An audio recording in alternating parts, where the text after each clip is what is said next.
I think there's something pretty crazy about the fact that someone who is potentially going to become the first female president of the United States of America is going on a podcast called Call Her Daddy. Like, what a wild political cycle. How you were feeling, not just as a way to dump, but also as a way to kind of figure out where you are in a moment. Right? And center yourself.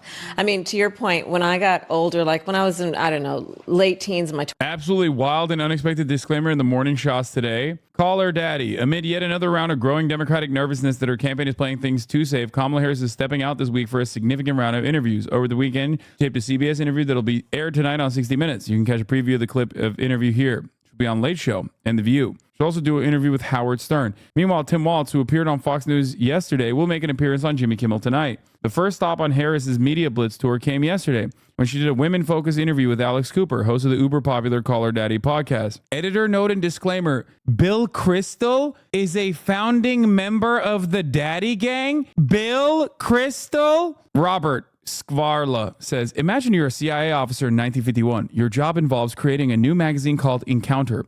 One of its editors will be Irving Kristol. Suddenly, you're struck by a premonition. In 70 years, you'll be indirectly responsible for something called Call Her Daddy. What do you do? Oh my God. Bill Kristol is a founding member of the Daddy Gang? What is going on? Why? Dude, this is literally just like, I guess it makes sense. I mean, Tucker Carlson, no wonder people become like conspiracy brained people, dude. Tucker Carlson's dad is literally a CIA member, okay? Tucker Carlson's father is responsible for Voice of America, or was it Radio Free Europe or whatever? Bill Kristol is an American neoconservative writer. Kristol is now the editor at large of the center-right publication The Bulwark and has been the host of Conversations with Bill Kristol. Kristol played a leading role in the defeat of the Clinton healthcare plan of 1993, as well as advocating for the 2003 invasion of Iraq.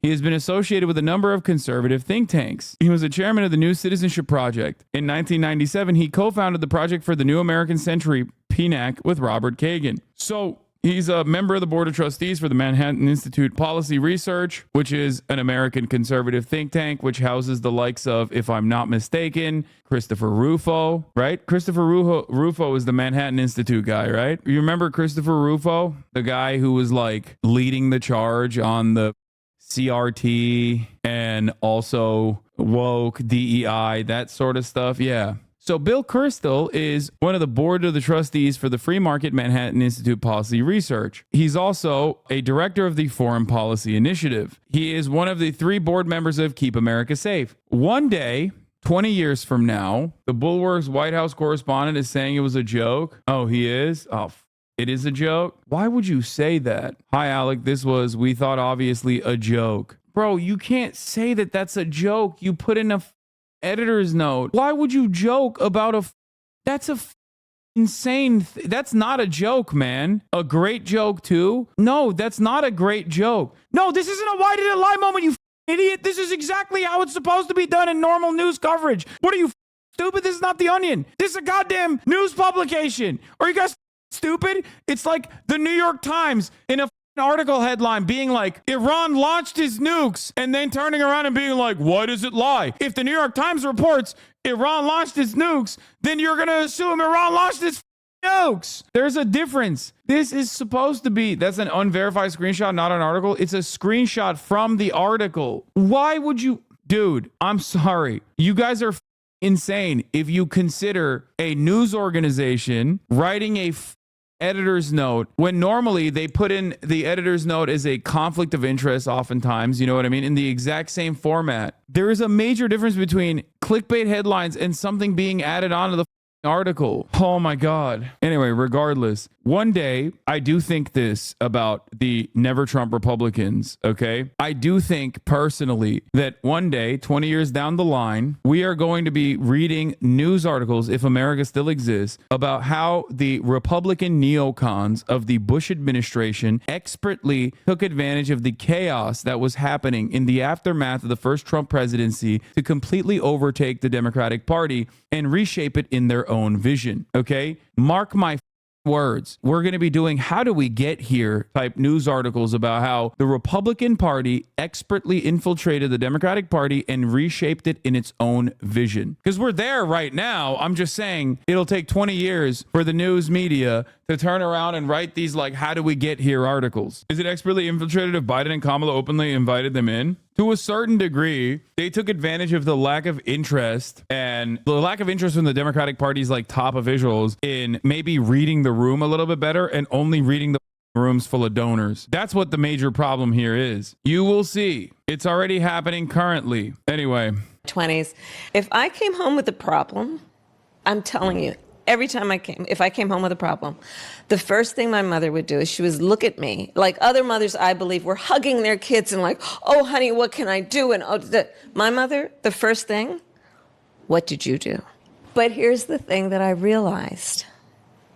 She was actually teaching me. I think the Cheney era Republicans have been sliding in the Democratic Party for a lot longer. No, I know. This is the final culmination of that project. I'm not saying that it's happening overnight. It's been happening far before the Lincoln Project even started its initiative as like Never Trump Republicans. They realized that they can just basically overtake the Democratic Party and reshape it in their own image. A party that presents stability, okay? A party that represents stability with Republican policies. That's it. It's been going on for quite some time with like third way politics. What is the last version of that? I mean, it's just all neoliberalism through and through. They welcomed it with open arms, especially since the Clinton era. But now they're directly adopting actual former Republicans. Look no further than David Frum. He said it in the Newsweek article that we just read. We've moved away from neoliberalism to like neoconservatism in the Democratic Party.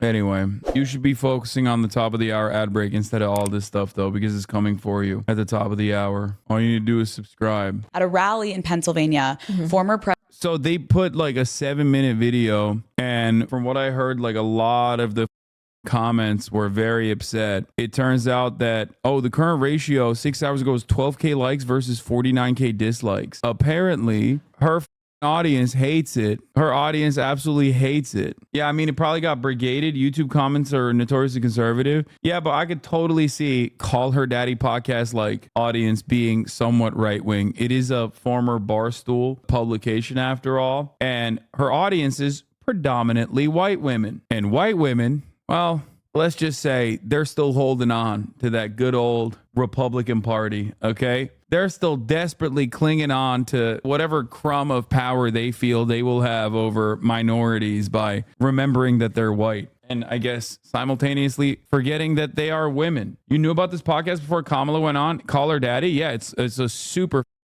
a massive podcast for years now. This person, I think, has like $100 million contract from Spotify, for the record. For those asking why Harris went on Call Her Daddy, NPR obtained audience data on the show from Edison Research. 70% women, 76% under 35, 93 under 45, 48% Democrat, 24% Republican, 20% independent, 34% live in the South, 24% in the West, 22% in the Northeast, and 20% in the Midwest. Told you, vocal minority as always. I mean, they're right to have justice, to have voice. No shot it's 70% women. No, it makes sense. It makes sense. Also, I need you to understand something that is very significant here. It's a 70% women audience and 76% of the audience is under 35. Women under 35 are insanely Democrat leaning. So the fact that they're 48% Democrat means that this is an unimaginably conservative female audience, as in an unimaginably white female audience. Come on, dude. The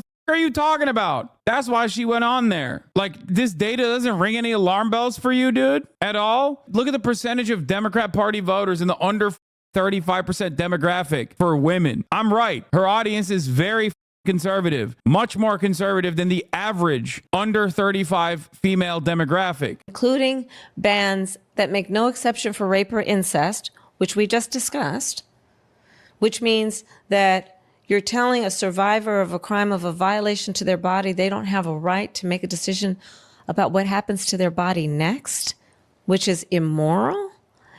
So this is the same guy that is now saying that. This is the same guy who said that women should be punished for having abortions. This is the same guy who uses the kind of language he does to describe women. So, yeah, there you go. I do want to focus on abortion for a moment because 2 years ago, Roe v. Wade was overturned and women lost their constitutional right to an abortion. I put out an episode about it. I flew to North Carolina. Yeah.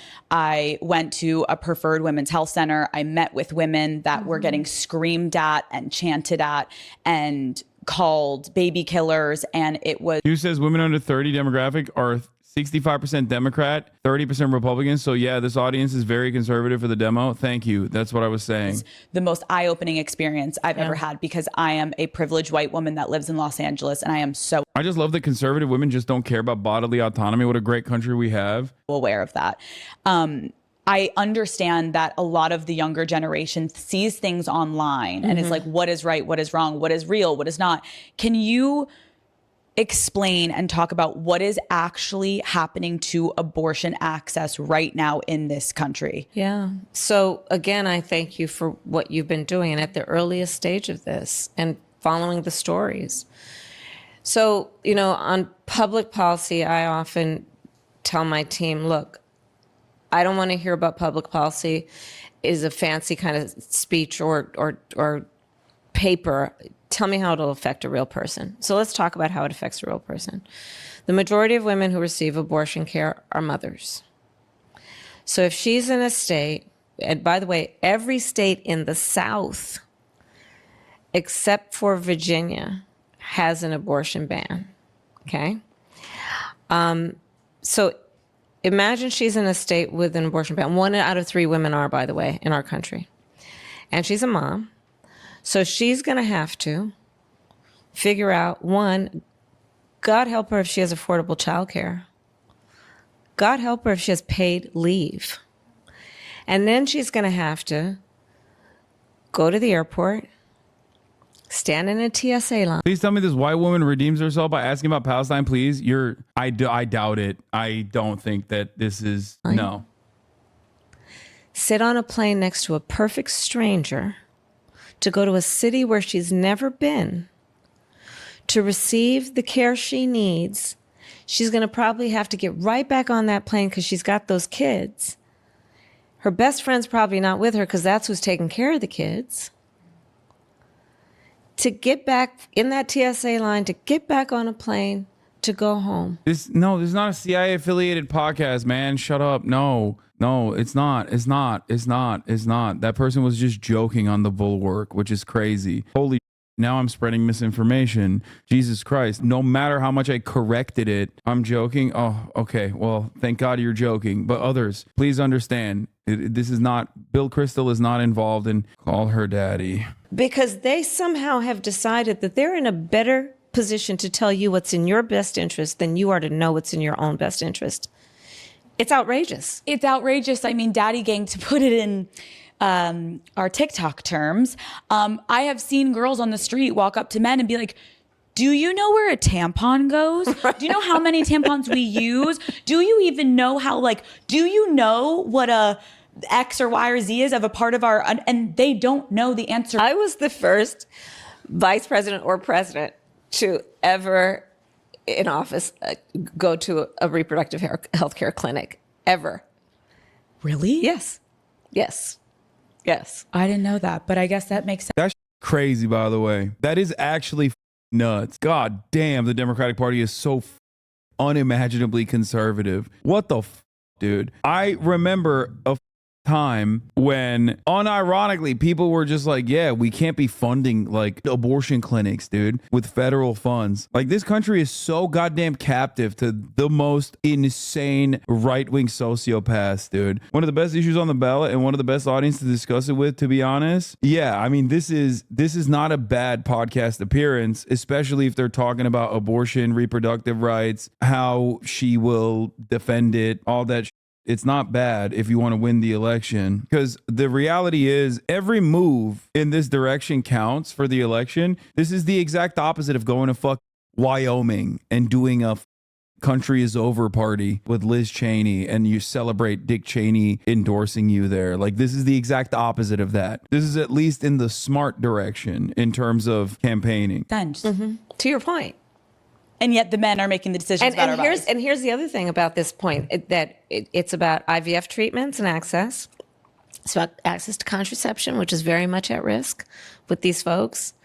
Remember the stem cell research bans? Of course I remember. That's back when like online atheists used to hate the Bush administration because they were anti-science. And then they literally adopted the Bush administration's most aggressive stance against Islam and decided Obama was too pro-Muslim and maybe a Muslim himself. Every single person online that used to with the exception of Kyle Kalinske, okay, every single online atheist, and I know all this because, you know, I, at least at that point, was like obviously familiar with the Young Turks, you know. Kyle Kalinske was one of the only atheists online, like annoying atheists online, who didn't fall into that trap. Every single one. I mean, he was always anti-IDPAL, and that's fine. That's whatever. But he was never like doing it in a mean-spirited way. Thank you for giving Kyle the respect that he deserves. I mean, it's hard. It's hard to do that with his haircut, but yeah, secular talk, right? His hair is cool, fam. I've liked Kyle for years, okay? Come on. I love Kyle. Listen, Kyle Kalinske was one of the very few outspoken online atheists that didn't make that transition from the Bush administration to the Obama administration and like totally decided like Islam is the greatest enemy of the Western world and the Western world is superior and we must defend it unconditionally. Kyle Fieri gonna take you to secular town? Stop. I think that's also why in state after state, so-called red states and so-called blue states, when this issue has been on the ballot, the American people are voting for freedom. Because ultimately it's about, look, this is not about imposing my thoughts on you in terms of what you do with your life or your body. It's actually quite the opposite. It's saying the government shouldn't be telling people what to do. Hi, Daddy Gang. Thank you so much. Yep, went to high school in the DFW. It's like an odd mix of secular housing and weird evangelical. Someone in my creative writing class wrote a poem from the POV of a baby getting aborted, and it was weird. Like, who thinks of that? Freaks, man. Hi, Daddy Gang. I'm here with the vice president, and she's being so slay.